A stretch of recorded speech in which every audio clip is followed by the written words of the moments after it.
Bonjour et bienvenue dans le ZCL. Aujourd'hui, nous serons ensemble jusqu'à 14 heures. On va recevoir plusieurs invités.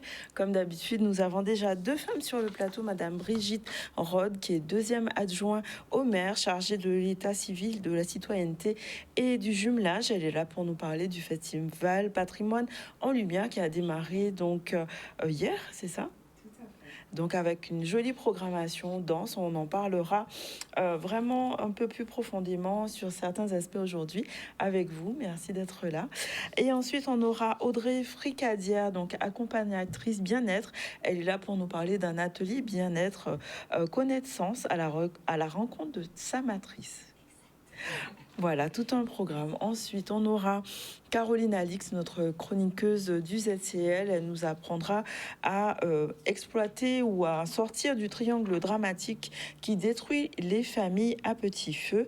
Et on conclura notre émission avec José Turlepin, notre mangipon, qui est là pour nous parler de En temps pour Begin. Voilà pour nos invités au niveau de l'actualité. Il sera question de la mobilisation de l'UTS UGTG, notamment avec le transfert du CHU qui est en cours. Les personnels s'inquiètent sur justement ces travaux, comment va se dérouler ce transfert et comment la gestion du déficit sera apurée. On parlera de la polémique du bassin bleu, notamment avec les héritiers et la ville qui ont pu se rencontrer pour une première sortie de crise concernant le droit de passage. Il sera question de santé et nutrition avec les lycéens du lycée Faustin Fleurette dans le cadre d'un programme qu'ils ont anti-jardin Faustin, donc permettant la création d'un jardin créole pour accompagner à la santé mentale et au bien-être. On parlera carburant avec le mois de mai et l'augmentation à prévoir des prix du carburant, et on finira par la venue de l'influenceur Speed qui a mobilisé et suscité un véritable engouement hier en Guadeloupe. Voilà aujourd'hui pour l'actualité. On va démarrer avec le premier sujet qui est la mobilisation de l'UTS UGTG qui se mobilise donc notamment pour le transfert du CHU qui est en cours. Comment ça va se passer? Beaucoup d'interrogations et d'incertitudes vis-à-vis de cette mobilisation. On en parle avec Charlie Dagonia.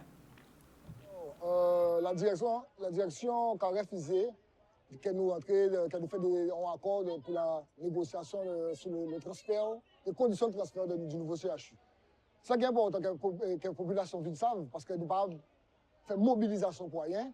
Nous, quand même, dans l'hôpital, qui est transféré, c'est toujours les mêmes problématiques. C'est-à-dire qu'elles sont nouveaux locaux, c'est des nouveaux locaux qui nient. Mais la problématique là, c'est que nous avons même dette là, même déficit structurel là de plus de 100 millions, même dette fournisseur là de plus de 100 millions. Et en fait, nous demandons qui j'ai eu payer ni faire pour les approvisionnements. Puisque si on endetté toujours, d'autant plus qu'il y a à l'hôpital, clairement, ça c'est tout est fini. Ou quand on constate qu'il y a des travaux qu'on fait toujours, en tous les cas, c'est un travaux toujours, est-ce qu'il y a l'argent pour continuer ces travaux-là? Aujourd'hui, là, nous sommes en mouvement devant ça, je suis là, devant 1er mai. Pas d'avoir une piste qui s'est nous en grève avec des services particuliers pour nous avancer. Chaque fois, nous 26 ans, dans 3 tables là, c'est nous en masco. Donc, devant mai, nous dit que nous faisons quand même en mouvement pour revenir sur la table de négociation là. Nous là aussi, parce que vous savez, ça a commencé en transfert, d'accord? Mais le transfert là, il n'est pas cadré. Nous ne savons pas qui gens ont déménagé. Nous ne savons pas qui gens ont travaillé. Nous ne savons pas qui gens malade qui sécurisé, qui ont pris en charge de et quant à les travailleurs, c'est encore plus mauvais. Donc nous, là, je dis là, pour nous garder, si nous avons avancé, pour nous déjà avancer sur les deux grèves, mais aussi, ni en début, pour nous négocier accord de transfert là, au niveau CHU là. Pas oublier qu'on est un personnel Brancardia SH qui est en grève depuis octobre, ça fait des mois et des mois, par rapport à la condition de travail, par rapport à planning, parce qu'on a constaté qu'il y a fait des propositions qui pas qu'il y avait les conditions de travail, ils n'ont même pas foutu sortir un planning convenable. Là, nous disons, revenons dans l'étape de négociation pour nous mettre les choses au clair, parce que c'est toujours les gens qui ont souffert. Et problématique là, avec le harcèlement qu'il y a fait cette fois sur le personnel, les gens peuvent revendiquer droit. Donc, on peut travailler plus les, on peut empiéter si les conditions de travail, en conditions de repos aussi. Et au final, on travaille, et bien, pression à l'encadrement qui a fait qu'on ne peut pas révolter ou son contractuel. Bon, on peut espérer qu'on peut pas travailler, mais en même temps, Qui dit devoir dit droit aussi. Si nous avons un monde qui est aveugle, nous saisissons un monde qui n'est pas vrai. Nous saisissons un monde qui n'est pas vrai. Nous ne pouvons pas faire mobilisation comme ça. Il faut nous bien comprendre que c'est toujours les mêmes problématiques. Parce que local la nef, c'est nous la nef, mais c'est les mêmes problématiques parce que c'est le même problème à l'argent qui nie par rapport à CHU là ça. Alors nous demandons que préfet, ARS et le président de région, département, prennent responsabilité pour garder si on peut effacer d'être là ça aussi, pour que nous puissions un fonctionnement qui est plus ou moins normal. Voilà, un sujet sensible, il faudra rester à l'affût pour connaître les solutions apportées à cette problématique. On va parler de patrimoine en lumière, donc avec Madame Rod Brigitte qui est là pour nous parler de ce festival qui a commencé donc hier, qui permet de célébrer le patrimoine, mais aussi de choisir de le transmettre et de le questionner autrement avec la jeunesse notamment. Le festival a commencé hier, donc sur la ville de Basse-Terre, et donc pendant plusieurs jours, jusqu'au 3 mai. Différentes scènes sont possibles, à la fois l'art, l'histoire, l'expression contemporaine. On en parle avec vous. Bonjour. Bonjour. Aujourd'hui, alors comment ça a démarré l'ouverture, c'était donc le 28 avril, pardon, en off avec les scolaires. Comment ça a démarré ce festival, cette deuxième édition? Ça a commencé déjà par la soirée inaugurale avec les magnifiques balisiers. Et quand on parle de transmission, il y avait toutes les générations sur scène. Et bien évidemment, il y avait aussi les discours protocolaires et également la présence de nombreux sponsors, puisqu'un festival, c'est aussi un coût. Un coût pour la ville. Ce sont aussi des contributions pour les partenaires majeurs, dont le conseil départemental. Je fais un petit clin d'œil puisque je suis aussi conseillère départementale. Et également les mécènes. Les mécènes d'ailleurs de tous horizons, et puis j'allais dire de tout portefeuille. Il n'y a pas de petits mécènes. C'est vrai qu'il y en a qui sont encore plus généreux, mais chacun fait comme il peut. Et ce festival, en quelque sorte, est le festival de toutes les générations. Et c'était l'occasion d'un dîner aussi, puisque le dîner de chef, voilà, qui a eu lieu avec Madame Martineau et Cyril Allais à l'hôtel de ville. Le dîner des chefs, on pourrait dire, c'est ça. Avec des saveurs qui étaient un petit peu inattendues, mais la dégustation a été vraiment appréciée par tous, et puis il y avait près d'une centaine quand même de couverts. C'est dire que, et de couverts de partout, hein, il n'y a pas que les Basse-Terriens, il y avait pratiquement de tous les horizons.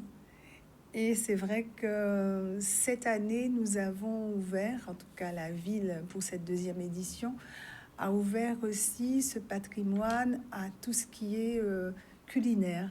Donc c'est l'immatériel aussi, même dans la saveur et même dans le gosier. Donc j'imagine qu'il y avait des originalités, des innovations. Alors ce sont des innovations, et puis c'est surtout aussi le fait que nous avons notre clin d'œil à notre matrice. On fera le lien tout à l'heure.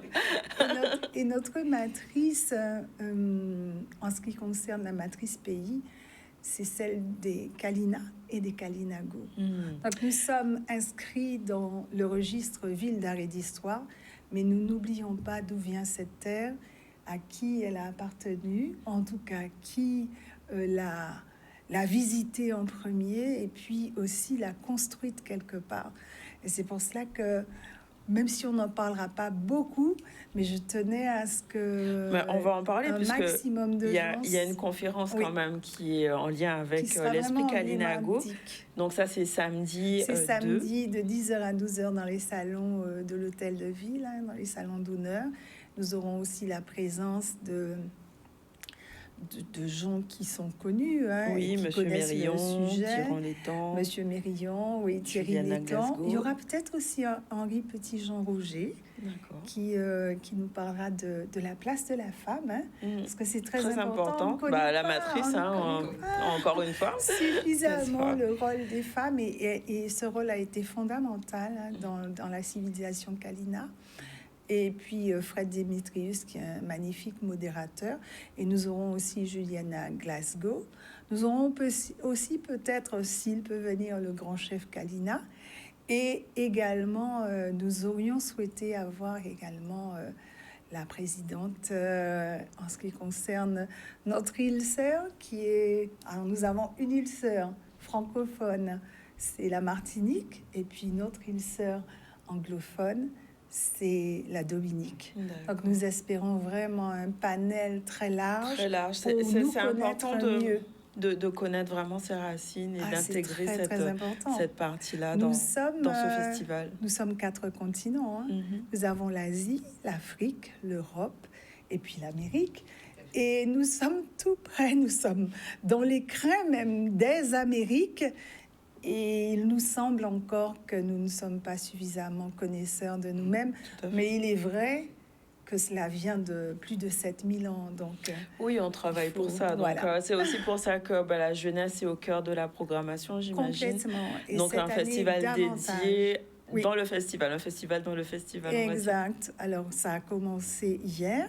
C'était les primaires. Aujourd'hui, il y a eu les collèges. Pas tous les collèges, mais ils vont aussi se rattraper puisque nous avons dans les crins du jardin botanique, hein, qui est à Basse-Terre et qui est l'un des patrimoines les plus emblématiques en ce qui concerne l'arborescence et les plantes rares. Nous aurons aussi ce festival jeunesse avec des ateliers et également le soir pour les familles, parce qu'ils viendront en famille, ce concert silencieux qui est Silencieux. qui est Alors, silencieux. expliquez, parce que Alors, pour les gens, Avec un Easy concert et Canada. silencieux, ça va pas ensemble. alors. Oui, sauf que c'est vrai. J'ai un ami qui m'a dit, mais silencieux, mais qu'est-ce qu'on va faire là? Non, c'est silencieux, mais on peut écouter la musique, on peut écouter le concert, parce que chacun aura son casque et chacun va vivre pleinement dans ce jardin qui est un écrin de verdure, eh bien, ce que l'on ressent encore davantage, parce que quand le silence nous permet d'être à l'écoute, il y a des choses que nous n'entendons pas si nous ne sommes pas suffisamment silencieux. Mais ça n'empêchera pas, vous De verrez parler. peut-être Alors, comment on vient certains... partager, mais en même temps, on est Oui. dans sa bulle. C'est Voilà, un concept. on est dans sa bulle, donc on reste avec soi tout en étant autour de tous et en partageant très fortement ce que l'on vit. Ça sera quand même extraordinaire et je crois qu'il n'y a plus de place. Ah, bon, Il me trop semble tard. que... Mais enfin, il faudra demander quand même à la régie. Non, mais pour vous, Iman, il n'y aura pas de problème. Bah, Mais il merci. faudra demander à la régie parce que non, ça a plu. Et si effectivement c'est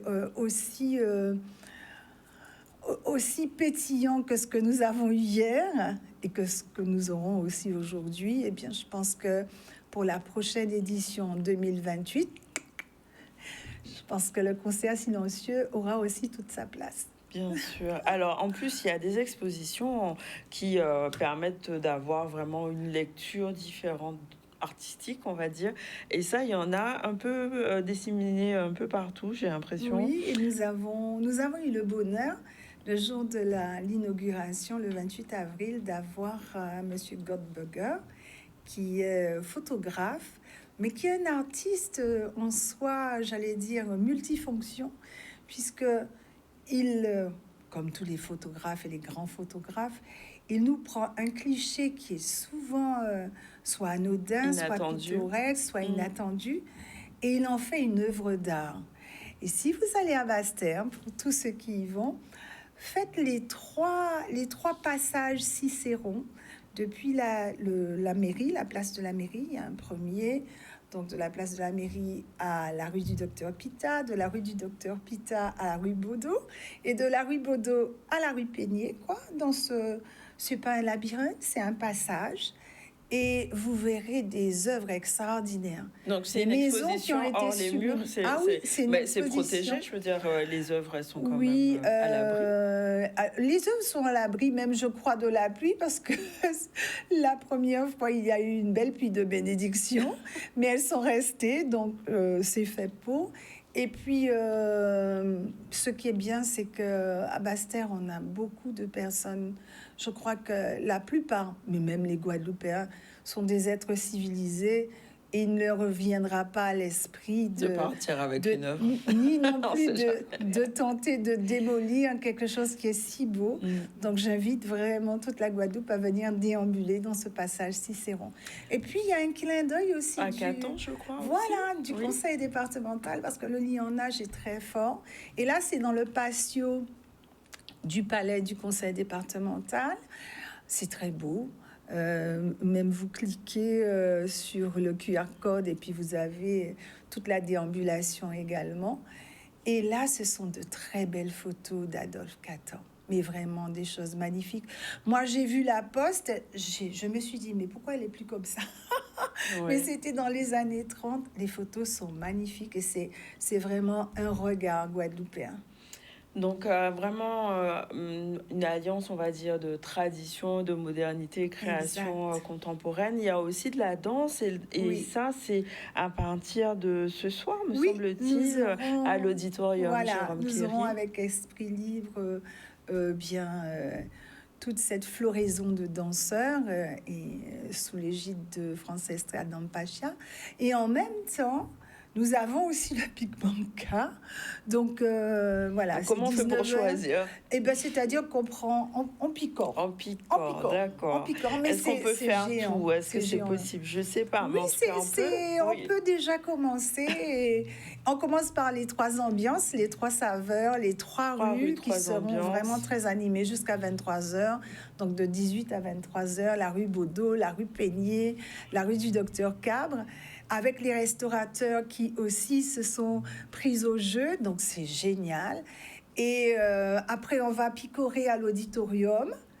Et puis, on veut aller voir Fritz Naffer et les plus de 40 tambours à l'archipel. Donc, on y va aussi 1 heure après. Il y en a vraiment pour tous les goûts, Et en il y fait. en a pour tous les goûts. Ouais. Et c'est comme ça tous les jours. Tous D'accord. les jours jusqu'au 3 mai. Donc, vraiment une occasion d'aller sur Basse-Terre. On rappelle qu'on avait reçu aussi, donc on avait reçu Monsieur Fritz Naffer pour Big Banca. Le bal Begin, c'est vendredi. La conférence dont on parlait, l'Esprit Kalinago, c'est samedi. Il y a aussi Easy Kenenga. Oui, je Easy crois Kenenga, que c'est samedi. Oui, c'est le jardin botanique. Voilà, donc waouh, c'est le concert silencieux. Incroyable. Et puis on a aussi de nombre de choses qu'il y a. D'autres concerts le samedi aussi au Fort d'Elgrès. Donc il y a quelqu'un qui Vito me disait, Baovas. il y a Fort d'Elgrès, il y a auditorium. On dit oui, c'est comme ça. À Basse-Terre, on s'éclate. D'accord. Donc il faut venir tout le week-end et rester. Mais oui, il faut Voilà. venir tout le C'est plus week-end. simple La parce première que- édition, c'était déjà pas mal. Et nous espérons que cette deuxième édition en 2026 soit magnifique pour qu'on puisse encore explorer et des choses nouvelles et belles en 2028, si Dieu nous prête vie. Oh, ben, je pense qu'avec une telle expérience, on sent que la ville elle-même, elle va se transformer, elle va être mais les gens me vibrante, disent elle va bouger, peut-être même la souffrir aussi Complète. va bouger. Oui, elle va se calmer, elle sera heureuse, Elle sera il n'y apaisée aura et pas tout. de problème. Vraiment, moi j'ai une amie qui est venue, elle revient d'Afrique, du Bénin. Elle m'a dit, je peux pas dire que Basse-Terre revit, mais je sais que Basse-Terre vit. Alors ceux qui me disent que Basse-Terre ne vit pas, moi je suis arrivée hier soir parce que hier aussi il y avait le dîner des chefs, mais en même temps il y avait la jeunesse avec les DJ, il y avait avec Nico, et puis après il y avait Typical Pressé, moi. oui, c'est vrai, on les a reçus aussi. Wow. Jusqu'à 23h, même 0h, j'entendais sur le champ d'Arbo, vous voyez. Donc, et puis après, ça se calme, c'est agréable, quoi. C'est le beau, j'ai l'impression que c'est le bon, le beau et le divin. C'est-à-dire que tout ce qui est bon, le on beau et le garde. divin. Oh, wow. Oui. C'est très beau. Voilà, alors Très venez à beau, Basse-Terre, on merci. vous attend, vraiment. Merci beaucoup. Alors, Madame Rod, merci pour ce festival. Et donc, rendez-vous, on peut commencer déjà maintenant, 18h. Oui. C'est bloc party, Tout à concert, fait. etc. Concert, Donc, saveur, restaurant, archipel, auditorium, voilà. merci.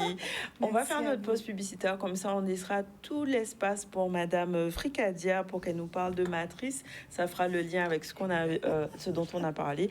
On fait la pause publicitaire, on revient dans un instant.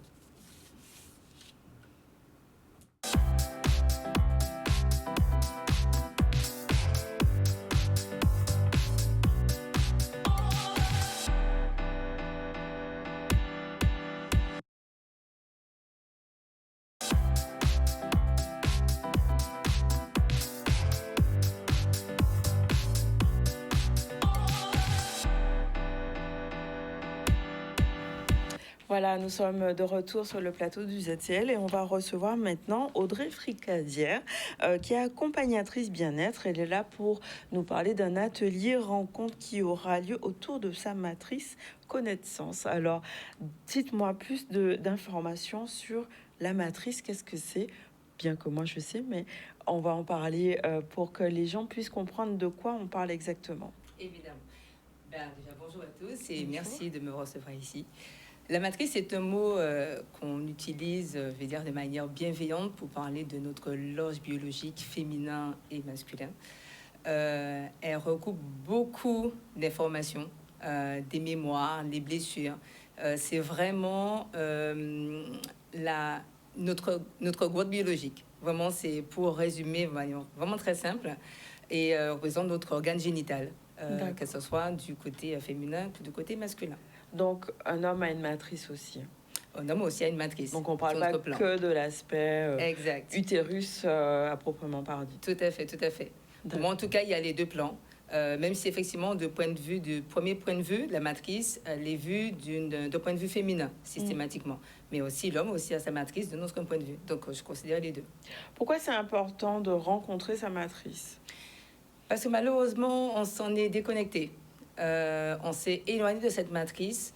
La société, notre éducation, la religion et pas mal de choses encore, un peu, je dirais, stigmatisé et enfermé, nous enfermer dans cette matrice qu'on ne connaît pas du tout ou qui est seulement évoquée d'un point de vue sexuel, alors qu'il n'y a pas que ça. Et quand on prend le temps de s'y intéresser vraiment en profondeur, de s'y connecter, on se rend compte qu'elle a beaucoup de mystères et d'informations à nous apporter, en réalité. D'accord, donc on ne parle pas juste de l'aspect anatomique, on va dire. Tout à fait. Qu'est-ce qu'il y a derrière? C'est une démarche thérapeutique, c'est une démarche énergétique, développement personnel, on parle de quoi exactement? C'est une bonne question. Pour moi, c'est le côté énergétique et thérapeutique, évidemment, puisqu'il s'agit de... en se connectant à sa matrice, comprendre les messages qu'elle a à nous apporter, comprendre les mystères qu'on ne peut même pas soupçonner, et comprendre que les situations qu'on vit au quotidien, que ce soit dans les relations de couple, et ben, du coup, elles peuvent trouver leur réponse dans cette matrice, en fait. Donc, on parle parfois aussi de problématiques comme l'endométriose, comme les douleurs. Est-ce que ça vient, on va dire, je mets des guillemets, guérir Bien sûr. Ces problématiques-là? Tout à fait. En fait, souvent, la femme n'a pas conscience ou connaissance de toutes les blessures et les informations, les mémoires qu'elle porte depuis son enfance. Vous imaginez, depuis qu'on est bébé, en passant par l'enfance, ensuite l'adolescence, jusqu'à la vie d'adulte, en fait, on n'a pas du tout pris le temps, parce qu'on ne le sait pas, de s'interroger sur tout ce qu'on a accumulé et qui vient souvent pas du tout de nous. Des mémoires, ça peut être des mémoires ancestrales, c'est aussi les mémoires de nos parents, de nos grands-parents, et des fois, ça remonte vraiment très loin. Et on peut vraiment être surpris quand on prend le temps de s'y intéresser, de plonger à l'intérieur de soi et de se connecter par soi-même, de voir et de ressentir toutes les informations aussi bien émotionnelles, énergétiques qui peuvent se présenter à ce moment-là. Donc, on a parlé endométriose et douleur, mais pour les hommes, quelles seraient justement les problématiques que les personnes pourraient identifier comme étant en lien avec la matrice? Les problèmes les plus récurrents, la prostate, c'est vraiment ce que j'entends le plus souvent autour de moi, l'infertilité, l'impuissance, souvent dans la relation de couple, l'image qu'on a fait porter aux hommes sur le fait que tu es un homme, donc tu dois être capable de gérer toute situation. Tu n'as pas le temps ni d'être triste, ni de pleurer sous ton sort, et tu dois assumer. Ce qui fait que la conséquence, c'est que l'homme va se rendre compte au bout d'un moment qu'il rencontre un blocage, qu'il ne peut même pas imaginer que ça vient des croyances qu'il a lui-même infusées dans son corps, tout simplement, dans sa matrice, et que s'il en prend conscience, eh ben, il est capable, en utilisant la méthode, de pouvoir comprendre ce qui se passe. Alors, la méthode, justement, est-ce qu'on peut en parler? De quoi il va s'agir dans cet atelier? Puisqu'on a rendez-vous avec vous, donc je reprends la date, c'est le 9 mai, C'est ça. de 9 heures à midi. En 3 heures, on peut s'attendre à quoi exactement? Alors, la première partie, évidemment, c'est de faire connaissance. C'est d'expliquer déjà la théorie, en quoi ça consiste, pour que les gens puissent être, je dirais, créer un espace sécurisant pour pouvoir aller plus loin. Mais il est important d'abord qu'on puisse avoir un échange sur le côté théorique pour vérifier que tout le monde est à l'aise, expliquer en quoi ça va consister et surtout, il y a un espace d'observation qui est très important avant même la partie pratique. Donc, la première heure va consister à prendre le temps de s'observer. D'abord le côté observateur. Et ensuite, une fois que ce côté observateur est accompli, du coup, on pourra partir sur le côté pratique, où là, on va vraiment rentrer dans le du sujet, où par ma voix, je vais guider les personnes, en fait, à se connecter à leur organe génital, tout simplement. Donc, Et à c'est une ressentir. méditation, c'est quoi? C'est ça? C'est pas du tout de méditation, c'est la capacité à lâcher prise. Et juste, en fait, à écouter la voix, la personne n'est pas forcément déconnectée totalement d'elle. Elle est juste relâchée.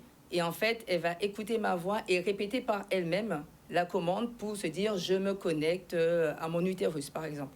Et donc, laisser quelques secondes passer pour ressentir l'information qui va remonter. Évidemment, nous sommes chacun différents, donc ça peut être une image. Certains voient des images, d'autres d'autres peuvent voir des mots qui peuvent apparaître. Il y en a carrément qui voient des mémoires qui reviennent je dirais, d'autres vies. Ça peut être une sensation aussi, voilà. Parfois, ça arrive aussi que la personne n'ait pas du tout de preuve.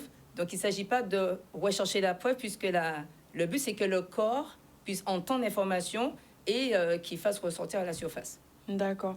Et ce type d'accompagnement, ça correspond à un vrai besoin? Vous sentez il y a de plus en plus de personnes ici en Guadeloupe qui sont dans cette recherche-là? Oui. Alors, en recherche, c'est vrai que j'ai eu l'occasion d'être moi-même participer à un atelier avec des femmes, où là, justement, j'ai pris conscience qu'il y a des souffrances silencieuses. Parce qu'on n'ose pas dire que dans la relation de couple, ça ne va pas, puisqu'on n'arrive pas à avoir un enfant. On n'ose pas parler non plus en tant qu'homme de l'infertilité ou de l'impuissance sexuelle, tout simplement.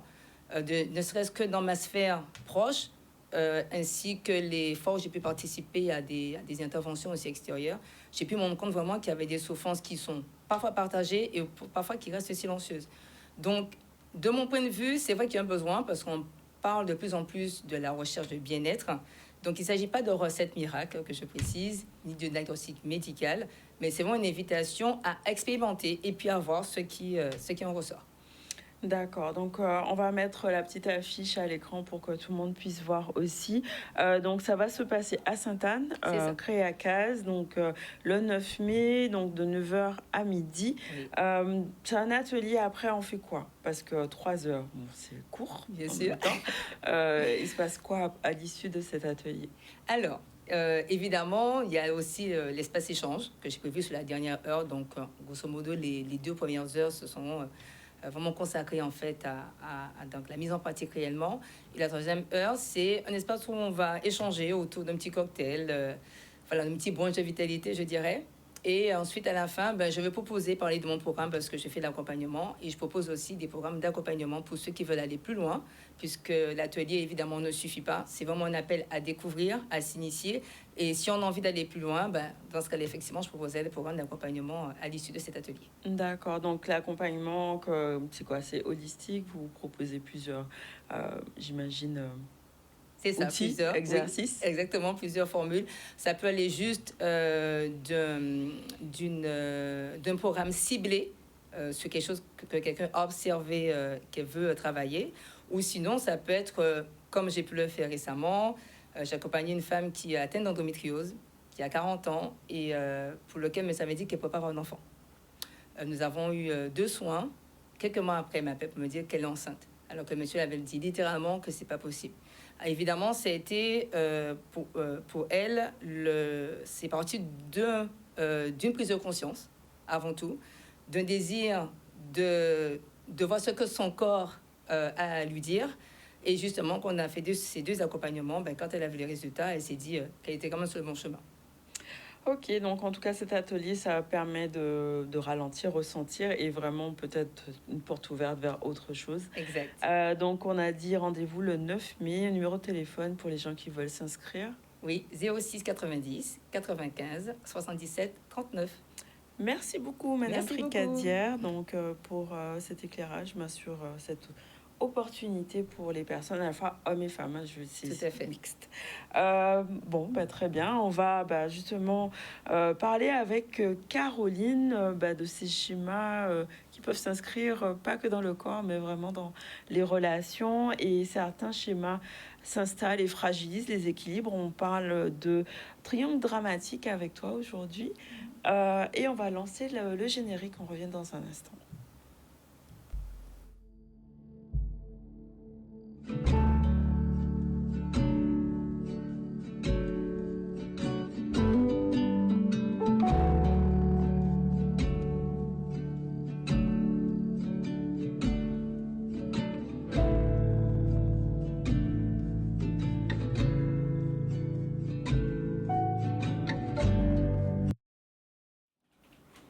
Donc, on va parler de triangle dramatique. C'est un mécanisme où on peut changer de rôle, c'est ça. On en avait parlé et parfois les conséquences sont profondes. Pourquoi aujourd'hui parler de ce domaine en particulier? Alors aujourd'hui, la dernière fois on a parlé de la famille, Mhm. comment ça pouvait impacter les enfants, en tout cas leur bien-être, sans qu'on soit dans des mauvaises intentions particulières. Mhm. Et donc aujourd'hui, je voulais voir comment ça impactait le travail. Et je voudrais faire la différence aujourd'hui entre des situations de harcèlement moral où vraiment on est face à quelqu'un qui veut détruire notre place, détruire notre dignité dans un système concurrentiel féroce, avec des simples ressentis de harcèlement moral qui, eux, peuvent être transformés et pour lesquels on a une responsabilité de peut-être s'accrocher à quelque chose. Voilà, donc je voudrais faire la différence. Donc finalement, mon premier exemple, c'est les relations de pouvoir, où on va plus dans le soleil. Et là, ce que je voudrais aborder, c'est plus le triangle dans les relations de travail.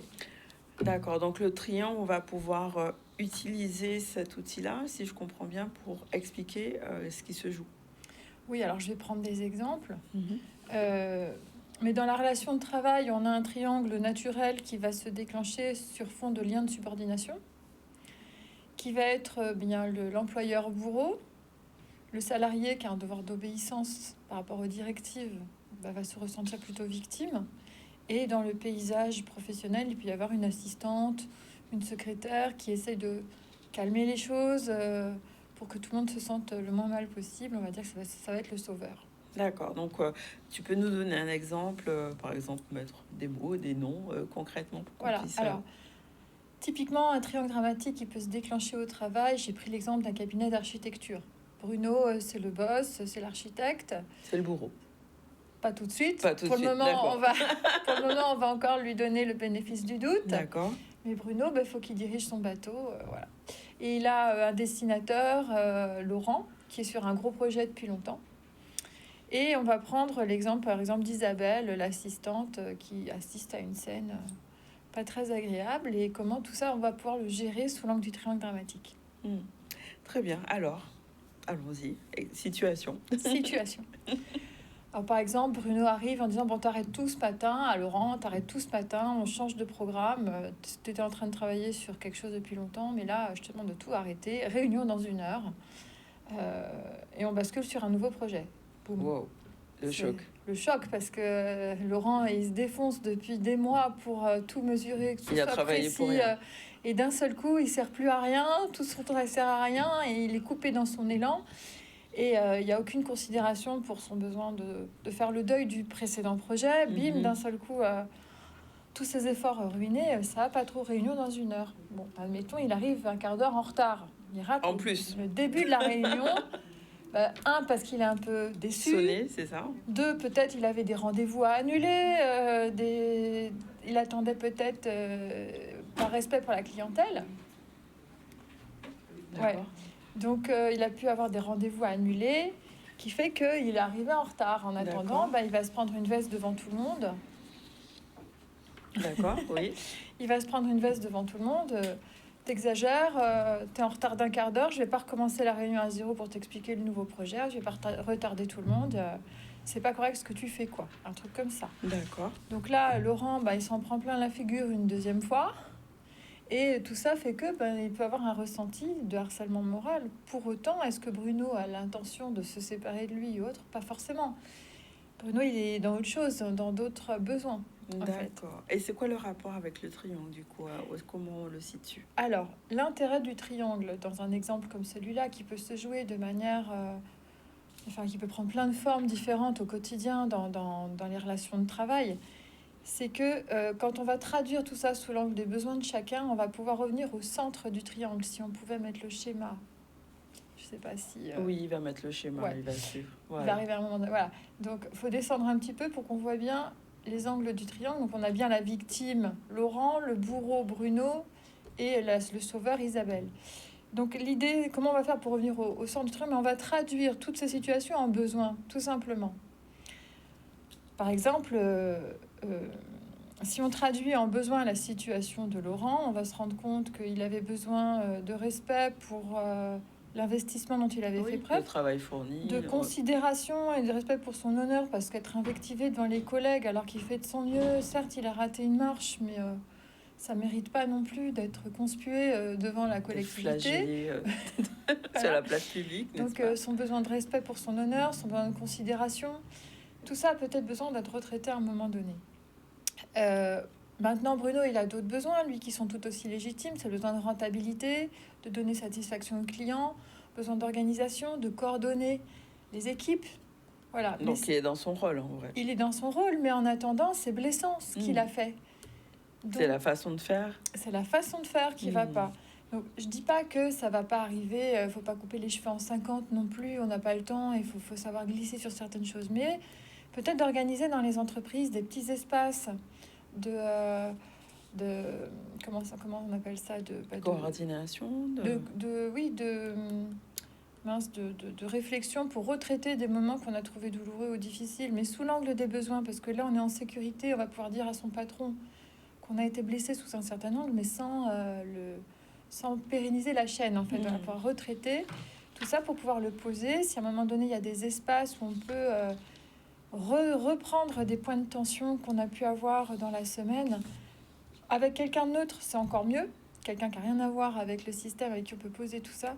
Je pense que ça fait vraiment partie des programmes de santé mentale au travail qui sont aujourd'hui très surveillés par le législateur et qui peuvent éviter des glissements vers des situations de harcèlement moral aigu ou des ressentis de harcèlement moral aigu. Et le mot ressenti, il est important, parce que dans le mot ressenti, il y a quelle histoire je me raconte de ce qui s'est passé.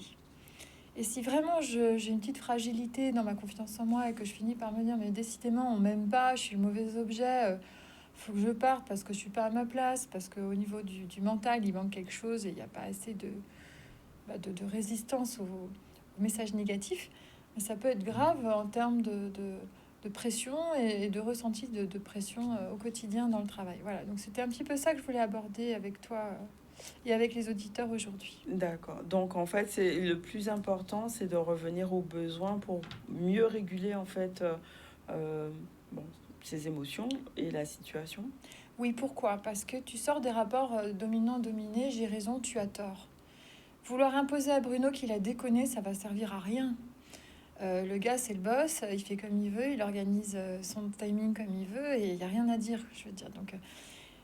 avoir raison ou tort dans cette circonstance-là va pas faire avancer, progresser les choses. Par contre, poser un besoin de respect pour tout l'investissement qu'on a eu à un moment donné, de la considération et peut-être des excuses de Bruno qui dit oui, c'est vrai, peut-être j'ai été un peu expéditif ou je me suis emporté. Quand c'est bien amené, ça peut sortir naturellement et ça peut permettre de protéger les relations au long terme. L'intérêt du besoin, c'est qu'il est universel. C'est Carl Rogers qui a identifié une liste d'une 50aine de termes qu'on n'a pas l'habitude d'utiliser, mais je vous invite vraiment à aller sur Internet, imprimer ces listes, parce que commencer à parler le langage des besoins universels, c'est se mettre d'égal à égal avec l'autre, sans reculer, sans s'écraser, mais non plus sans vouloir prendre le dessus ou le pouvoir sur l'autre. Voilà. Oui, parce que les besoins, c'est tout le monde, en fait. C'est tout le monde a les mêmes. Ils sont légitimes pour tout le monde de la même manière. Donc, c'est un espace de discussion et d'échange universel où on sort des rapports dominant-dominé, où on peut tout se dire et tout retraiter intelligemment avec un petit peu de hauteur. Donc, en fait, c'est un travail qui est aussi individuel que collectif, en fait. Bah, disons que si on n'a qu'une seule personne qui est initiée à ce genre de méthode, ça s'appelle la communication non violente. Il y a de plus en plus de personnes qui se forment sur leur temps personnel avec des structures locales. Il y a par exemple Frédéric Pelletier qui propose des formations en Guadeloupe, qui est très bien, qui est certifié. D'apprendre à fonctionner comme ça, c'est vraiment gommer de son existence 40% de la violence gratuite qu'on va injecter soi-même ou qu'on va pouvoir décoder et transformer chez l'autre pour son propre confort de vie. Donc c'est finalement très égoïste de s'intéresser à ces lectures des relations. En même temps, c'est égoïste, mais ça profite à tout le monde. Ça profite à tout le monde parce que plus on va être nombreux à se sensibiliser à ces manières de fonctionner ensemble au travail ou dans l'intimité à la maison, plus les relations vont être sécurisées sur un plan affectif et plus on va pouvoir s'épanouir pour donner le meilleur dans son boulot et avancer sereinement. D'accord. Et donc, du coup, on peut avoir un vrai rôle actif dans sortir de ces angles du triangle, justement, pour avoir une régulation. Le triangle, c'est un levier pour identifier qu'il y a une situation de crise dans laquelle on peut sortir des effets réflexes, réactionnels. Et du coup, quand on voit le triangle qui se déclenche, prendre soin de la victime, ne pas accuser le bourreau non plus, essayer de nommer son besoin bourreau en disant lève le pied parce que moi là j'en ai pris plein la figure, ça a été un choc, essaye d'y aller doucement parce que je suis pas une machine. Et toutes ces manières de faire peuvent protéger la durée des relations sans avoir de crise où à un moment donné il y en a un qui s'écrase et à force il explose et puis ça fait du n'importe quoi où on sait même plus pourquoi on s'engueule quoi. parce qu'on est juste en train de craquer et de lâcher une pression. Voilà, donc l'intérêt du besoin, c'est qu'il est universel. Donc on est dans une sécurité totale et harmonieuse à pouvoir le poser. C'est pas pour ça que l'autre va y répondre, c'est pas pour ça que l'autre va faire ce qu'on veut. Attention, je dis pas que... Mais ça va permettre de s'harmoniser en termes de stratégie. Alors en communication non violente, on fait bien la différence entre des besoins qui, eux, sont universels et les stratégies qui font appel à un peu de créativité et d'imagination. C'est-à-dire que si on arrive à mettre en adéquation les deux besoins avec la stratégie gagnante pour les deux, là, on va pouvoir continuer à vivre ensemble. Mais j'ai vu trop souvent des situations de harcèlement moral, en tout cas de ressenti de harcèlement moral au travail, qui sont liées à une inhibition trop excessive d'un agent ou d'un salarié. Et à force de s'écraser, il finit par plus exister. Et il a une part de responsabilité dans sa manière de retraiter les choses frustrantes ou contrariantes qui lui arrivent au quotidien. D'accord, donc oui, c'est intéressant à apporter cet éclairage puisqu'on est actif en fait dans son mode de communication, qu'on le veuille ou pas en fait. Voilà, tout comme Bruno ou certains employeurs, ça pourrait être bon et sain dans les relations d'entreprise de parfois faire des petits stops pour dire tel jour, je me suis emportée, je suis désolée, j'ai bien compris que vous auriez eu besoin de ça ou ça. Voilà, se remettre un petit peu en question, ça met de l'huile et ça permet à tout le monde de se sentir plus à l'aise. Merci. Donc j'imagine que les membres de ton association connaissent tous ces concepts de communication non violente, besoin. Voilà, oui. Donc à AMAC, quand on fait des médiations, on va travailler sur ça. On va pouvoir revisiter des situations de crise aiguës et parfois étalées dans le temps, avec plusieurs événements, pour essayer de retraiter sous l'angle des besoins ce qui s'est joué et permettre à chacun de sortir des angles du triangle pour retrouver une confiance et une aptitude à, on va dire, envisager l'avenir de manière constructive pour les deux. Voilà. Très bien. Si tu veux bien nous donner des contacts pour AMAC. Alors, si vous voulez mettre en place des médiations santé au travail, vous pouvez nous contacter à AMAC Médiation, amakmédiation@gmail.com et le portable 06 90 98 60 01. Merci beaucoup Caroline pour nous permettre de comprendre ce qui se joue et commencer à transformer et apaiser nos relations. C'est ça. Merci. On va faire une pause publicitaire. On revient dans un instant pour la suite de l'émission. À tout de suite.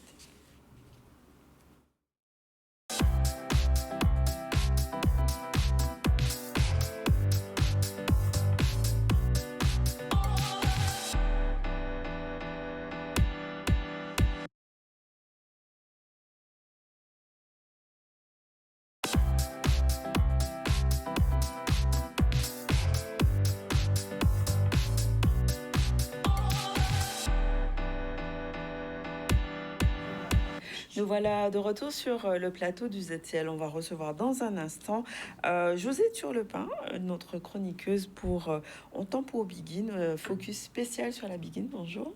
Bien bonjour, bien bonjour. Bien bonjour. Et donc on va aussi avoir deux personnes avec nous de l'association Fibromyalgie et Handicap Invisible, donc Yael Van Berkel et Béatrice Ibalo, qui sont là pour nous parler d'un événement qui aura lieu le 9 mai à Taonaba, notamment en lien avec une journée spéciale pour les infirmières et la fibromyalgie.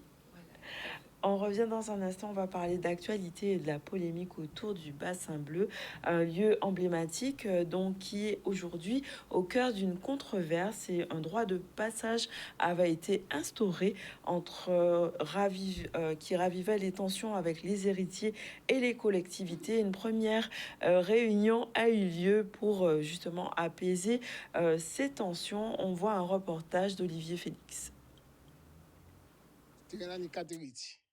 Nous, à 3 fois, et nous sommes assez. C'est un fois élevé pour décider à prendre tout terrain là pour tout seul. Il a barré plusieurs côtés. Il prend un côté au fond, il a barré un troisième côté. Nous sommes assez. Pas ni terrain sans chimie. La région est en morceau de terre au fond. Pas ni terrain clavier. Déjà, on doit être dans la région en passage. La région financière, nous, moi, avec garçon, plus de 200 000 euros fédéral pour un projet pour touristes. Touristes, nouveaux touristes montés. Nous ne pouvons pas chasser touristes. Touristes là doivent être montés gratuitement. J'ai lancé cette opération-là dans la mémoire de mon père, pour la mémoire de mon père, le 18 avril, parce que c'était la date d'anniversaire de la naissance de mon père. Ce qui n'a pas eu le courage de faire, parce que papa était trop bon, gentil, j'ai dit, je le ferai. Donc, j'ai 20 ans de boulot. Si quelqu'un peut justifier d'avoir emmené, même venir couper un brin d'herbe au palmiste là, qu'il vienne me dire ça. Parce que tous les gens qui ont œuvré là ont été payés, jusqu'à preuve du contraire. Il y a plus d'1 an que je relance la municipalité de Gobert. Il y a plus d'1 an que je leur dis, je mettrai ça payant. Je ne peux pas aller, je suis un invalide. J'ai 2 fois 25 cm de ferraille dans le dos. J'ai des vis de 6 cm décrochées sous les côtes.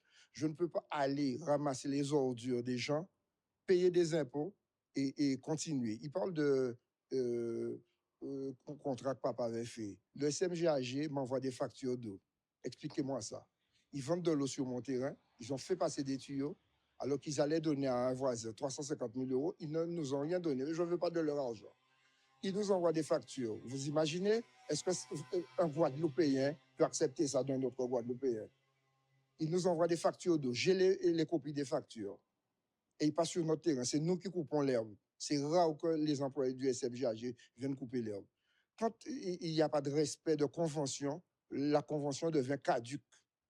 Effectivement, nous sommes en indivision. Le partenariat que nous avons établi, quand nous avons signé la convention dans le cadre qui actait en fait, le passage au bassin bleu, pour accéder au bassin bleu, dans le cadre du plan départemental des itinéraires de promenade et de randonnée. Quand nous avons fait ces travaux-là, cette trace a été considérée comme un itinéraire intéressant, à la fois pour les touristes, pour les randonneurs, mais également pour les acteurs locaux. Et donc, cette trace-là, cet accès-là, en tout cas, est bien consacré dans le PDIPR. Le PDIPR précisait qu'il y avait une convention de partenariat pour l'entretien du site, une convention établie entre le conseil départemental, le parc national et la commune de Gourbert. Cette convention, la sortie qu'on propose, la sortie positive grâce à l'intervention de 3 héritiers sur 4, la sortie positive est de rencontrer les services du conseil départemental, les services juridiques, pour poursuivre la convention qui avait été établie dans le cadre des délibérations prises pour entériner cet itinéraire dans le cadre du PDIPR. Nous décidons, la majorité décidé de re-signer la convention-là pour nous balader le touriste doit de passage gratuitement. C'est ça. Nous, en pas une grande parole à dire, c'est ça, et parole là peut changer. Terrain là, ça qui est ouvert, il est content, mais il terrain là qui est ouvert. Je mets là qui est ouvert pour être passage gratuit. Voilà donc un cas précis, mais au-delà de ça, c'est la question de la préservation de notre patrimoine culturel et de son partage qui se pose. Et on restera véatif à l'évolution de cette situation. On va parler jeunesse et atelier santé, nutrition, bien vivre et bien manger, c'est important. C'est un enjeu de santé publique qui commence dès le plus jeune âge. Et au lycée Faustin Fleurette, des élèves ont participé à un atelier consacré à la nutrition. L'objectif était de mieux comprendre l'impact de l'alimentation sur leur santé et leur bien-être. On en parle avec Maxime Morel. Un atelier qui s'inscrit dans le cadre du projet Tijardin Faustin, qui est un projet de mise en place d'un jardin créole par le lycée Faustin Fleurette de Mornalo, avec 2 volets, donc un volet agroécologique et le volet santé mentale et bien-être. Et aujourd'hui, donc, nous avons donc un atelier qui porte sur la santé du microbiote, donc la santé de nos lycéens, en rapport avec la santé du sol. Quand vous avez un sol qui est entretenu, un sol qui est riche, avec notamment des cultures variées, on a un sol qui est fort et qui donne en fait une alimentation beaucoup plus performante et qui permet de soutenir l'énergie donc des personnes et notamment celle des lycéens. Je voudrais aussi leur faire un peu le lien et qu'ils comprennent. Je voudrais leur poser quelques questions pour voir si vraiment ils se sentent vraiment bien dans leur corps.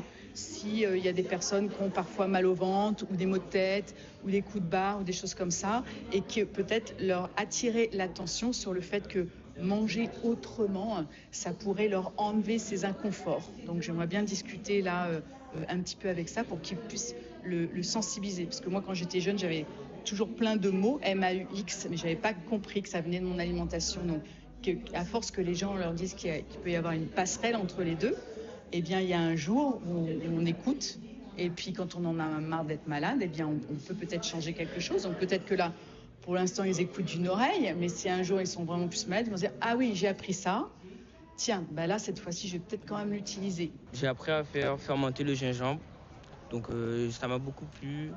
Donc je pense que je vais le reproduire à la maison. J'ai vu qu'on pouvait faire de la mousse au chocolat avec... vu que j'aime bien, donc du coup j'ai pu profiter de cette séance pour m'instruire plus. La santé passe par l'alimentation, mais ça passe aussi par la digestion des émotions. Donc c'est pour ça aussi qu'à un moment, je leur ai fait comprendre que le stress pouvait être plus néfaste qu'une malbouffe.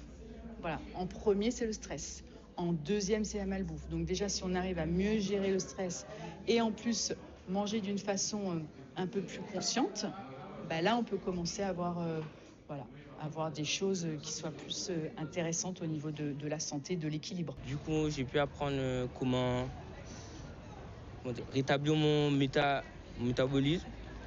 Donc, je vais manger plus sainement maintenant. Alors, on est ensemble de retour sur le plateau. Et on était déjà en off pour parler de Begin avec José Turlepin dans sa chronique Mais c'est l'habitude. On lance le générique, on revient pour parler de Begin.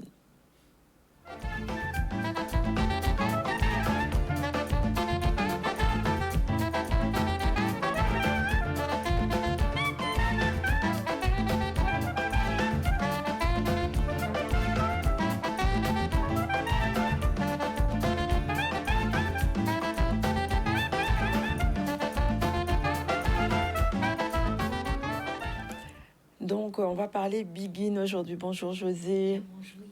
Bien, bonjour, belle, bonjour. Comment on définit la Begin? Dis-moi tout. Alors, le thème juste pour revenir sur le thème de la chronique, le vendredi dernier, il y a eu Un temps pour Begin, première édition.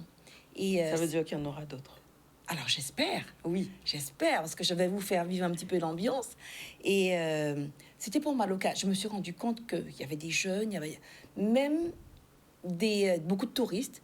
Et pour moi, c'était l'occasion de dire, mais il faudrait qu'on revienne un petit peu sur les définitions de la Begin, sa naissance, surtout, et ce qu'elle peut véhiculer comme musique.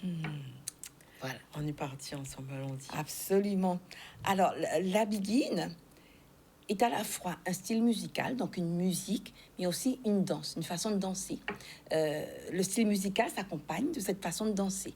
De cette façon de danser, la Begin fait partie des danses traditionnelles. Donc elle est suffisamment là depuis longtemps.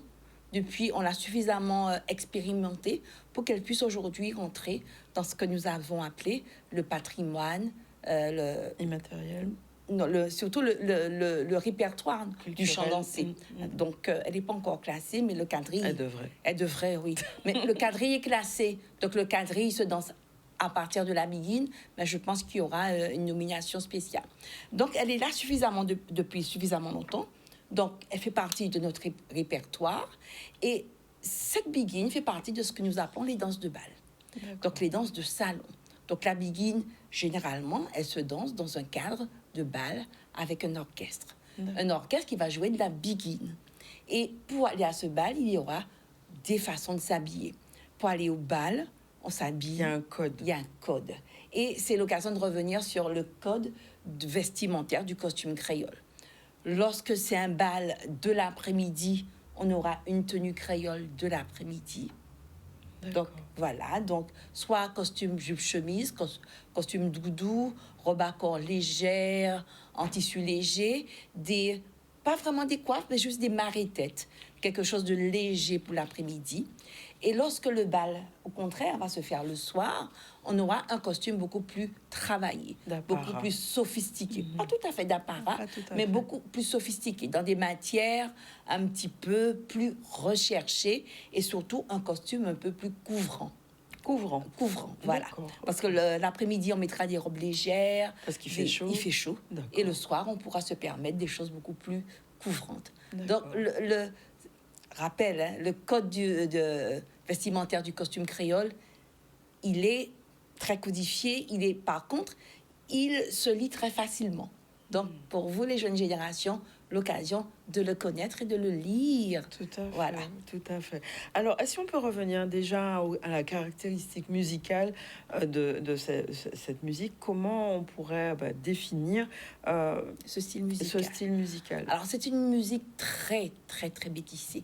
Les apports ont été très nombreux en fonction des gens qui vivaient sur place, mais aussi en fonction de la situation politique. On verra comment l'occupation des Anglais à la Martinique a pu de façon très, très pertinente et très durablement influencer ce style musical.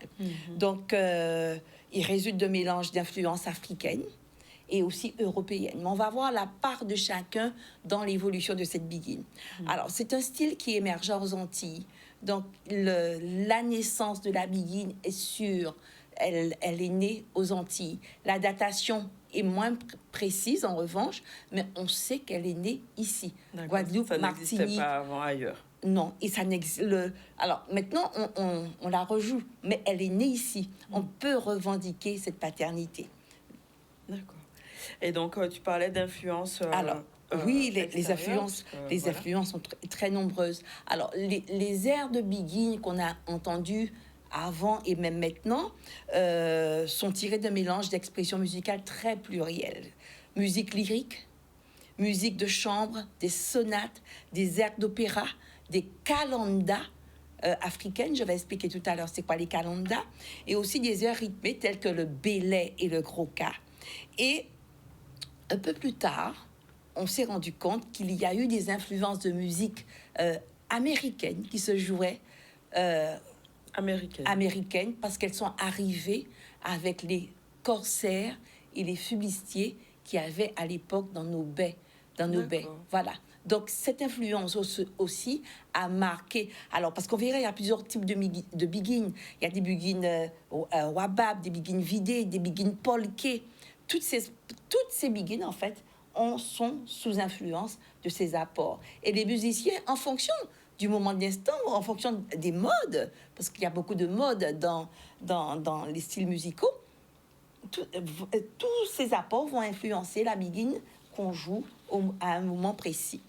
Donc, d'accord, donc c'est un vrai carrefour en fait. Absolument. Plein de choses. Enfin, la biguine elle-même peut résumer ce qu'on est. Oui. Elle peut résumer ce qu'on est et ma foi comment elle s'est construite. Alors parce qu'il n'y a pas un moment de construction, mais les apports se sont amalgamés arriver en couches successives.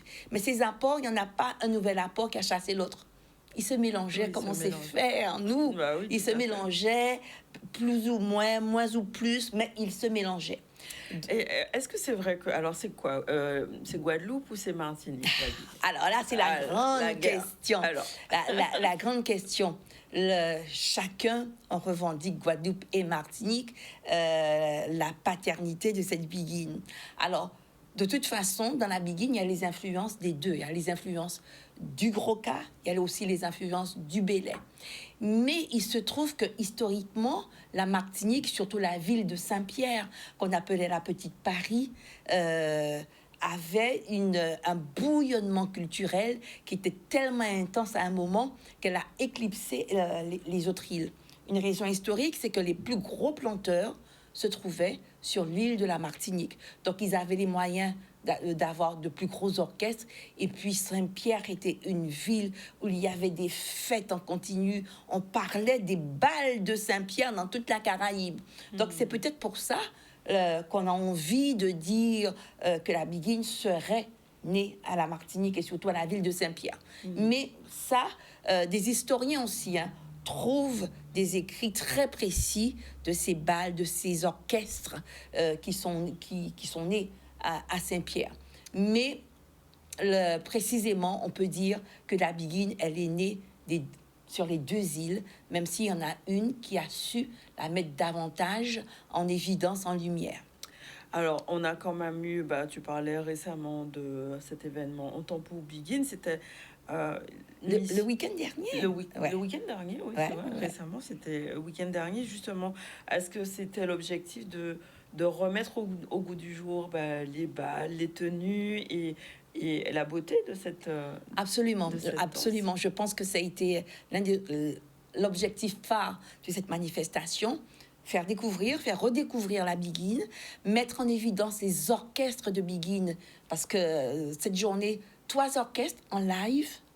Donc, refaire découvrir l'ambiance du live, qui n'est pas l'ambiance du CD, cette connexion, cette proximité avec les musiciens, des musiciens de renom, mais surtout, la journée s'est passée comme une déambulation dans un lieu magique, le fort. Oui, Donc, le beau. matin, il y a eu des ateliers de danser, apprendre à danser la biguine, parce que même des personnes d'âge mûr, on se rend compte, ne maîtrisent pas forcément la technique de danse de la biguine.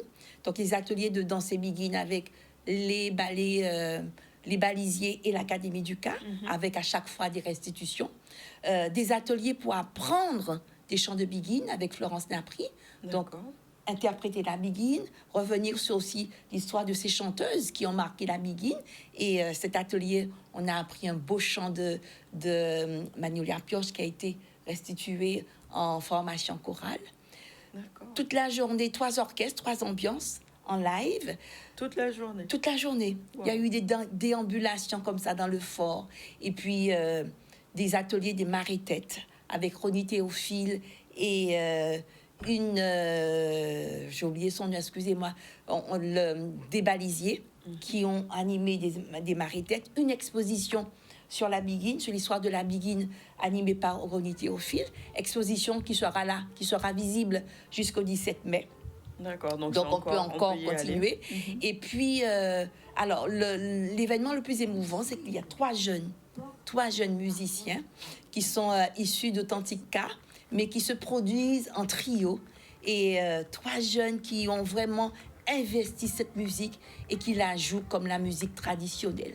Donc, je ne sais pas si on a montré les images. Oui, il y a des images qui sont passées en trio, entre-temps. ils se baladaient dans le fort et les gens ont pu danser, les suivre, voilà, en costume, c'était vraiment merveilleux. Donc Et là, les costumes, c'était quoi? Des costumes d'après-midi ou il y alors, avait un mélange? la journée, on a eu journée. des costumes de journée. Oui. Ben, on s'est baladé en robe à bretelles, robe à corps à bretelles, costume. Alors, même moi, j'ai eu plusieurs costumes, tu Ah, imagines. mon Dieu. Mais oui. Bah oui, c'est pareil logique.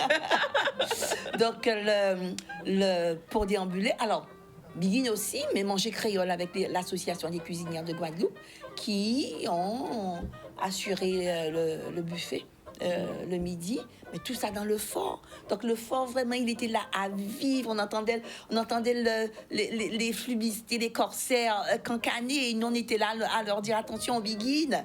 Donc c'était vraiment merveilleux. Et le soir, Concert. Gomme, D'accord. Gomme, pour présenter tous ces costumes de Madame Gomme veut dire dièse, pose, mode, pour présenter ces costumes. Donc tous les costumes que nous portons dans les bals traditionnels, avec le soutien de l'orchestre Authentique Begin, et finissage en apothéose avec l'orchestre de Begin de Jean-Max Mirval au chant Norlise. Et Winnie Carona aussi était là. Alors, Winnie Carona a joué l'après-midi. Elle a en animation. Donc, il y a des gens qui la découvraient. C'était, voilà, avec des danseurs.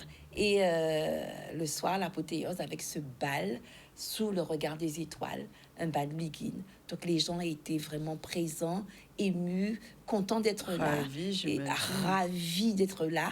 Et lorsque j'ai quitté les lieux aux environs de 21h, il y a encore des gens qui attendaient les navettes pour monter. Oui, donc, parce qu'au niveau parking, j'imagine que ça devait être bien organisé. Ah, c'est très bien organisé. On a laissé nos voitures en bas. Il y a eu des navettes. Tu imagines tout ce que j'ai dû... Oui, j'imagine. Voilà. Donc, c'est avec plusieurs tenues en plus. C'est-à-dire, j'ai eu une navette pratiquement moi toute seule. Et donc, c'était vraiment un bon moment. Donc, conseil général, manifestation bravo. Et manifestation à reproduire. Jusqu'au fin mai, tous les mercredis, on pourra recevoir les scolaires avec l'association Guajeka qui fera aussi découvrir les jeux traditionnels. Donc, n'hésitez pas, rendez-vous au fort. Alors, bon, c'était une journée ponctuelle, mais juste les gens qui voudraient apprendre la Begin à danser. Alors, tous les gens qui sont sur basse terre peuvent aller les balisiers. Et tous les gens qui sont sur grande terre, venez à l'Académie du Car pour apprendre à danser la Begin. C'est quel jour Alors, les cours de danse de bal, c'est le mardi. Le mardi, dès 18h. Donc, apprendre à danser la Begin. Toutes les danses de bal. Hein.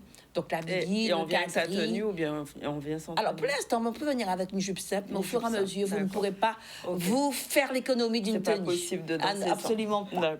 Merci. Alors, je vous dis à très, très bientôt. À très bientôt, on a pris note. On va parler d'un sujet un petit peu plus méconnu, souvent invisible, hein, cette maladie, donc, qui est la fibromyalgie. Elle impacte beaucoup de personnes dans le silence, avec des douleurs chroniques, de la fatigue, un vrai parcours parfois du combattant pour être reconnu. Et donc, on va recevoir pour ce faire donc Jaël Van Berkel, qui est présidente de l'association. Vous êtes là pour nous parler avec Béatrice Ibalo de cette journée qui aura lieu le 9 mai, donc c'est très bientôt, à Taonaba, qui va mettre en lumière cette maladie qui est invisible et des handicaps invisibles. Et c'est corrélé aussi avec la journée spéciale pour les infirmières. Pourquoi déjà on en a parlé déjà de cette maladie, mais pourquoi ce lionnage entre les deux, on va dire à la fois soignants, mais aussi patients atteints de cette pathologie? Alors on est liés dans l'histoire, puisque c'est une infirmière britannique en 1860 qui avait la fibromyalgie à un stade assez élevé. Elle a passé plus de la moitié de sa vie couchée. Et c'est malgré tout, elle a trouvé la force de créer la première école d'infirmières au monde, une école structurée. La Croix-Rouge est venue bien après. D'accord. Donc j'ai voulu mettre à l'honneur cette infirmière et toutes les infirmières qui nous accompagnent également dans le parcours. Pourquoi cette maladie est encore invisible? Est-ce que ça touche, j'imagine, hommes comme femmes, ou bien est-ce que c'est spécifique? Est-ce qu'il y a des enfants qui sont atteints de ce type de pathologie? Alors, c'est comme la majorité des maladies chroniques, majoritairement 80% de femmes. Maintenant, j'ai envie de rebondir sur les statistiques, les âges qu'on met sur Google et tout ça, puisque lors de mon passage l'année dernière à Palais-Royal, j'ai appris, et de nouveau cette année, ça a été confirmé, qu'il y a énormément d'enfants porteurs de fibromyalgie. Et dernièrement, Béatrice m'a passé une vidéo qui est passée sur les médias en métropole, en France. Et au fait, il semblerait qu'il y a beaucoup plus d'hommes que ce qu'on entend. C'est certainement plus difficile encore pour eux, parce que c'est vraiment une une maladie qui nous dévalorise beaucoup. Nous-mêmes, des fois, on a de la peine à comprendre, puisqu'en fait, c'est un peu les montagnes russes. Un jour, ça peut aller, une heure, ça peut aller, et l'heure d'après, on peut plus marcher, plus parler, tellement qu'on est en douleur. Ouais, et j'imagine que pour l'entourage, c'est parfois difficile à être compris, reconnu aussi. Reconnu. Ouais. Alors, je la compare souvent à l'endométriose, il y a quelques années, où on disait aux femmes, il est normal de souffrir, tout le monde est passé par là. Voilà, et maintenant, on a compris que souffrir n'est pas normal. Vous me demandiez pourquoi c'est difficile à être cru, à être entendu, parce qu'il n'y a pas encore de moyens médicaux pour la détecter. C'est-à-dire, il n'y a pas d'IRM, de prise de sang qui permet de la détecter. Et comment, justement, si c'est difficile, comment vous faites pour identifier clairement que vous souffrez de cette pathologie? Alors, 17 points sensibles qu'on va toucher. Il faut qu'il y en ait au moins 12 qui répondent. Et après, par élimination, même si les médecins n'aiment pas quand je dis ça, mais on va faire toutes les prises de sang, tous les examens, des batteries et des batteries. Et au fait, tout revient parfait. Comme j'aime à dire, je suis en parfaite santé, mais j'ai la fibromyalgie. Et tout à l'heure, la personne qui était là parlait d'émotion. C'est une maladie qui prend naissance beaucoup dans des traumas, des émotions et tout ça. D'accord. Donc, est-ce que c'est un lien, par exemple, avec un processus qui serait inflammatoire, ou bien c'est comment on peut... c'est pour que les gens comprennent vraiment comment on pourrait faire la différence entre une maladie inflammatoire, la fibromyalgie, l'endométriose. Enfin, voilà, comment on fait pour... je sais que c'est difficile de répondre à cette question. Il y a de l'inflammation dans le corps, des fois visible aux examens, des fois pas visible. C'est une maladie qui vous donne plus de 100 douleurs. Alors, sans douleur, toujours on parle de douleurs chroniques, donc depuis plus de 3 mois, et des douleurs qui vont migrer, se déplacer dans votre corps. Donc, tantôt vous aurez mal là, et la douleur va partir, vous aurez mal ailleurs, et difficile pour l'entourage de nous comprendre, puisque même pour nous, c'est difficile des fois à expliquer et à comprendre qu'au fait, on peut être en train de danser une belle biguine, et que l'heure d'après, on bouge plus. Ouais. Et donc, alors, la rencontre du 9, à quoi elle va servir concrètement? Qu'est-ce qui va se passer? Qu'est-ce que vous avez prévu au programme? Alors, la rencontre du 9, donc la journée mondiale de la fibromyalgie, c'est le 12 mai, mais pour une question de logistique, on l'a fait le 9. Déjà, faire connaître la fibromyalgie au public. On a énormément de personnes qui se reconnaissent dans la description ou qui reconnaissent quelqu'un de leur entourage.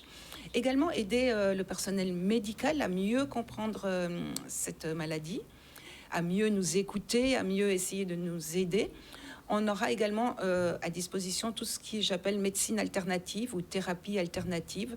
Ça peut aller du yoga, du pilate, à des exercices de respiration, à de la fasciathérapie, du neurofeedback, en fait tout ce qui peut aider dans la gestion des douleurs. D'accord. Donc, Madame Ibalo, vous êtes aussi membre de l'association. Qu'est-ce que vous pensez que les personnes vont trouver comme support ou aide durant cette rencontre? En fait, puisqu'en fait, généralement, quand ça arrive subitement. C'est-à-dire, moi, par exemple, pour ma part, un soir, je me suis retrouvée complètement bloquée. Je ne pouvais plus bouger. Et donc au début, on m'a dit que j'avais la grippe, alors que j'avais aucun symptôme. J'avais pas de rhume et tout. Et en fait, c'est parce que je suis tombée sur un médecin, qui n'était même pas mon médecin traitant à la base, qui a été à l'écoute et qui peut-être ne connaissait pas, mais qui a voulu m'aider. Donc a prescrit pour les examens et tout, comme elle disait. Et en fait, moi, j'ai appris... c'est parce que j'ai dû me battre pour trouver les bons thérapeutes, pour qu'on pose des diagnostics. Voilà. C'est vrai que, en plus, moi, je l'ai vu, je venais avoir même pas 30 ans, en fait. Donc, c'est vrai que quand ça arrive subitement, surtout quand on a l'habitude d'être active, qu'on a des choses à gérer, qu'on comprend pas. Donc, tout de suite, quand ça va pas, on va chez le médecin. Et en fait, il y a des médecins qui sont anti-fibromyalgie. Et comme elle dit... Anti-fibromyalgie, d'accord.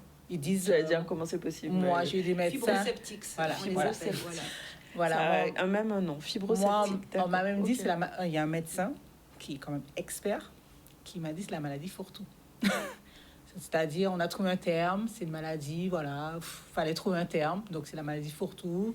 On dit qu'on a un mal là, comme il y a pas de, les résultats sont pas, il y a pas de résultats, enfin, il y a rien qui est décelé. Donc en gros, en gros, t'es pas voilà, malade, quoi. c'est dans la tête, C'est dans la voilà. tête. C'est presque un peu hystérique, hein, aussi. Voilà, et en plus c'est même plus grave. Je suis même tombée sur un médecin où je suis quand même avec un dossier comme ça. Donc j'ai un suivi, je suis par des spécialistes et tout, qui m'a quasiment jeté dehors de son bureau. Il m'a dit, mais vous êtes là, je vous vois bien debout. Vous savez rien. Donc c'est vrai que si on est, donc déjà on vient là, on comprend pas, et en fait on se sent pas soutenu, voilà. Donc ça, en plus on se dit c'est quand même un spécialiste, un professionnel, et donc on tombe vite dans la dépression, où on s'écoute pas, où on peut aller. Donc ça permet, et là avec l'association, comme je disais, le travail ça paye. Il y a des gens qui disent, ah oui, quand même, je me retrouve, quand même. De mieux vivre, voilà, de mieux se retrouver. Ils peuvent aussi. poser, comme on dit très bien, des mots sur leurs mots, en fait. Très bien. Et se sentir moins seul. Voilà. Donc, alors, j'ai vu qu'il y a plusieurs ateliers conférences, et donc vous allez pouvoir échanger sur ce sujet et peut-être sur l'évolution thérapeutique, si on a une à l'occasion de cette journée. Donc, c'est à partir de quelle heure on va devoir conclure notre émission? Alors, c'est une journée où effectivement vous allez rencontrer tant des médecins que des personnes de thérapie alternative, des massages, des ateliers. Je tiens quand même à dire qu'on est 10 000 en Guadeloupe. Quand même. Voilà, et je pense plus, puisque maintenant il y a les hommes, les enfants qui se rajoutent. Donc il faut vraiment que les gens sortent de l'ombre, parce qu'à force de ne pas être reconnus, il y a quand même 20 ans, pour certains 25 ans d'errance médicale avant la pose du diagnostic. Errance qui commence à rétrécir, raccourcir un peu. Mais c'est, comme elle disait, c'est dépression qui emmène la fibro, et en fait on est dans un cercle fermé. Donc cette journée de samedi 9 mai commencera à 9h du matin pour 15h. Nous finirons avec une conférence avec le docteur Colin du Centre de douleur chronique de Basse-Terre. D'accord. Et aussi, je vois des ateliers, donc yoga, conférences neurofeedback, donc vous parliez de thérapie alternative, avec Anaïs Forbin aussi du yoga. Donc c'est vraiment l'occasion de donner aussi des outils aux personnes pour mieux vivre avec la maladie. Ce qui va l'aider, puisque ce qui va pour moi n'est pas obligé d'aller pour Béatrice ou comme ça. Et nous avons également la partie handicap invisible et l'artiste Soué qui viendra de Saint-Martin pour faire une prestation et qui est la marraine de cette journée, puisque elle est dans le handicap invisible aussi. D'accord, ok, très bien. Je vois une panoplie de personnes thérapeutes qu'on connaît, qui sont déjà venues sur le plateau. Bonne journée à vous. On est obligé de faire un peu court parce que voilà, c'est la fin de notre émission. N'hésitez pas à revenir pour nous parler de comment ça s'est déroulé. Et on vous attend le 9 mai sur la journée. Si je peux passer, avec plaisir. Merci beaucoup, mesdames. On va conclure notre émission aujourd'hui. On a reçu Brigitte Rode pour le festival Patrimoine en Lumière qui a commencé hier sur Basse-Terre. Il y a plein de choses, une programmation danse ce soir jusqu'au 3 mai. Audrey Ficadière, accompagnatrice bien-être, elle nous a parlé de son événement Connaissance, donc à la rencontre de sa matrice. C'est le 9 mai aussi et c'est à Sainte-Anne. Caroline Alix nous a parlé du triangle dramatique et justement comment on peut sortir de ce triangle en se connectant à ses besoins. José Turlepin a parlé Begin, on tempo Begin. Cette rencontre qui a eu lieu en lien avec le département, c'était le week-end dernier. C'était l'occasion de reparler de Begin, musique et aussi des costumes. Et on vient de terminer avec la fibromyalgie, handicap invisible, avec Yael Van Berkel et Béatrice Ibalo. Réunion le 9 mai à Taonaba pour mieux connaître cette maladie. Au niveau de l'actualité, la mobilisation de l'UGTG donc pour le CHU est en cours. Mobilisation pour alerter la direction sur le transfert et les conditions de travail pour les salariés. Il était question de polémique sur le bassin bleu, donc droit de passage qui est en discussion. Première rencontre qui a été faite pour sortir de cette crise. On a parlé de l'atelier santé et nutrition avec les lycéens de Faustin-Fleurette et on parlera bien sûr un peu plus tard dans le focus du soir de la hausse du carburant pour le 1er mai, désolé, et aussi de la venue de l'influenceur Speed qui a mobilisé beaucoup de foule en Guadeloupe hier. On en reparle ce soir. Voilà, notre émission est terminée. On se retrouve lundi, puisque demain c'est férié. Et je vous souhaite un bon week-end. Surtout faites attention à vous et prenez soin de vous.